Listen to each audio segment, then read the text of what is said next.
RSS, सनातन यासारख्या गोष्टी लवकरात लवकर बंद करा अशी मागणी थेट तामिळनाडूच्या विधानसभेमध्ये करण्यात आली। तामिळनाडूच्या विधानसभेमध्ये बौद्ध समाजाचा आवाज अतिशय मोठ्या प्रमाणात घुमलेला आहे।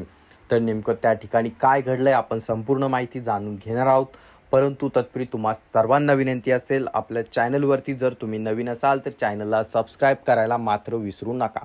तर मित्रांनो, आपल्या सर्वांना माहीत आहे सध्या जे आहे तामिळनाडूचं जे राजकारण आहे किंवा तामिळनाडू ह्या राज्याचं जे त्या ठिकाणी नवीन मुख्यमंत्री जे निवडून आले त्यांची चर्चा फक्त तामिळनाडू पुरतीच नाही तर संपूर्ण भारत देशामध्ये होत आहे। त्यास कारणही तसंच आहे। सर्वात अगोदर निवडणुका लढण्यापूर्वी त्यांनी सांगितलं होतं की मी ज्या निवडणुका लढवत आहे त्यामध्ये सर्वात मोठा हात जर कोणाचा असेल तर डॉक्टर बाबासाहेब आंबेडकरांचा आहे। कारण मी त्यांची पुस्तके वाचली 6 महिने आणि त्यानंतरच मी राजकारणामध्ये आलो। एकीकडे त्यांनी असं स्टेटमेंट दिलं तर दुसरीकडे जे आहे मित्रांनो, विधानसभेमध्ये अतिशय मोठा त्या ठिकाणी एक गोष्ट घडली आहे।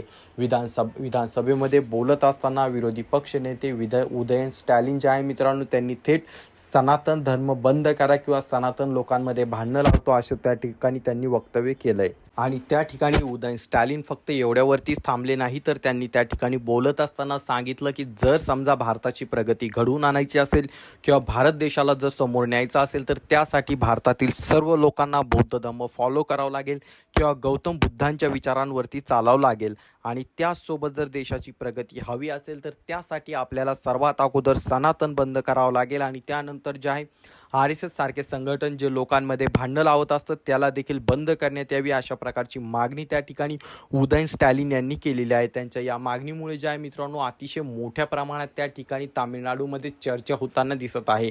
एकीकडे असं बोललं जात आहे की सनातन विरोधी ते बोलत असताना त्या ठिकाणी त्यांनी बौद्ध समाजाचा आवाज त्या ठिकाणी मोठ्या प्रमाणात घुमवला आहे किंवा मोठ्या प्रमाणात बौद्ध समाजाचं त्या ठिकाणी कौतुक केलेलं आहे। गौतम बुद्ध यांच्याबद्दल बोलत असताना त्यांनी सांगितलं की जर देशाची प्रगती करायची असेल किंवा संपूर्ण देशाला जर समोर जायचं असेल तर त्यासाठी आपल्या सर्वांना जे आहे बुद्धांच्या मार्गावरती चालावं लागेल। तामिळनाडूमध्ये आलेलं सरकारच नाही तर विरोधी पक्ष नेता देखील या विचारांचा असल्यामुळे तामिळनाडूचं मोठ्या प्रमाणात कौतुक संपूर्ण देशभरातून होत आहे। कारण तामिळनाडूमध्ये जे आहे मित्रांनो विजय थलपती यांचं सरकार आलं आणि विजय थलपती निवडून आल्यानंतर त्यांनी सर्वात अगोदर डॉक्टर बाबासाहेब आंबेडकरांचा फोटो हातामध्ये घेतला आणि डॉक्टर बाबासाहेब आंबेडकरांच्या फोटोसोबत राज्यामध्ये मिरवणूक काढली।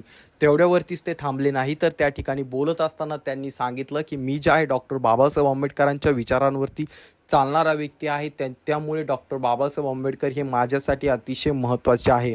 आणि त्याचसोबत एका कार्यक्रमामध्ये बोलत असताना त्यांनी सांगितलं की जर विद्यार्थ्यांना प्रगती करायची असेल तर त्यांनी डॉक्टर बाबासाहेब आंबेडकरांच्या मार्गावरती चालायला पाहिजे।